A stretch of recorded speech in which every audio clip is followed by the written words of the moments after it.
Jackson Cartwright straight by the defender. Gets it up and gets that one to go. It's Jordan Crawford. That's 2 fouls. He's drawn on Crawford in the opening couple of minutes of the game. And there it was, you mentioned before, having a lob threat on that side of the court. It makes it almost impossible to defend. As Lee attacking to the rim, gets that one to go and one.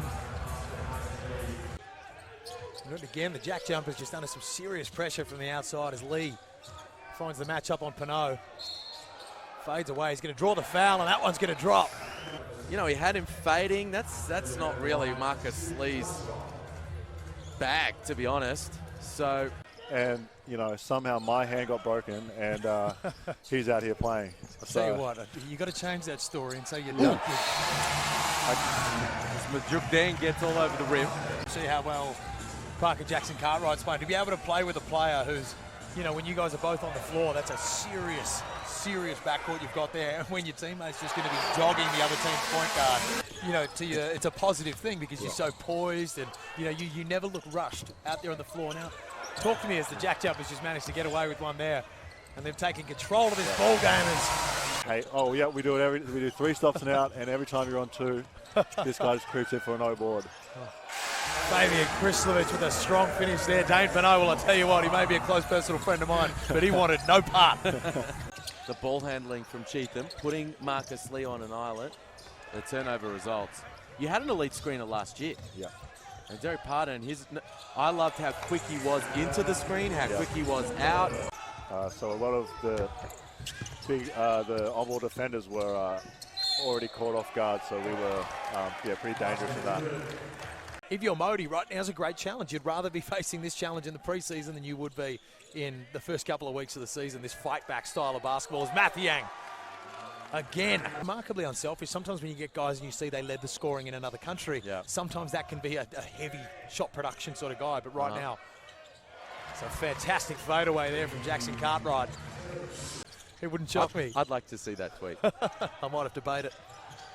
It's a great pass by Mathiang to Jessup, who's running the baseline. Breakers come up with another stop. They're working their way back into this thing right here. Jackson Cartwright with the and one in transition, and the Breakers are well and truly back into this ball game. Delaney, who we haven't seen too much of, with a great pass to Jackson Cartwright. Jeez, he's playing well, Cam Glidden. The veteran, they're trying to get him open on the arc. Delaney, bang. Great extra pass. The coaches are fired up. The Breakers are fired up. 7-point lead for the Jack Jumpers. It was as high as 21. Shortly after the halftime break, as Lee through the middle, a great pass from McDonald. And set him up to finish above the rim. Jackson Cartwright, a great pass.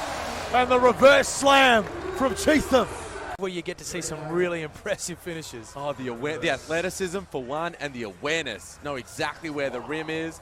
He took the contact. He wanted the and one. He probably should have got it. Ghost screen through the paint. Gets a tip off to Lee, who throws it down. He's got some real athletic pop. He's an NBA draft prospect, a 5-star guy for a reason, as Jessup knocks that down from long range. The Jack Jumpers just doing a good job of moving the ball, and vice versa, the Breakers doing a good job of defending it as Jack McVeigh. No success, but Jessup's going to look from the outside, turns it down. Big time, mate. Doyle. Crawford finds the mismatch. Yet another great dump off, finds Krislovich. He's been doing it all for them, Crawford. Beautiful pass. Gets it to Krislovich down low, finds Doyle in the corner. Back down to Krislovich. And classic Jack Jumpers basketball. You mentioned a 6-point lead for the Jack Jumpers, and they are in no rush to get to the rim. McVeigh tries his luck from the outside. That falls. And with it does the chances of the New Zealand Breakers in this one. And now that pick and pop action has become deadly. Certainly has, and it's part of the reason why the Jack Jumpers are going to walk away with their second victory of the preseason. And to just shoot me down, how dare I question the abilities of the great man. He's led this team from start to finish. A fantastic win from the Jack Jumpers.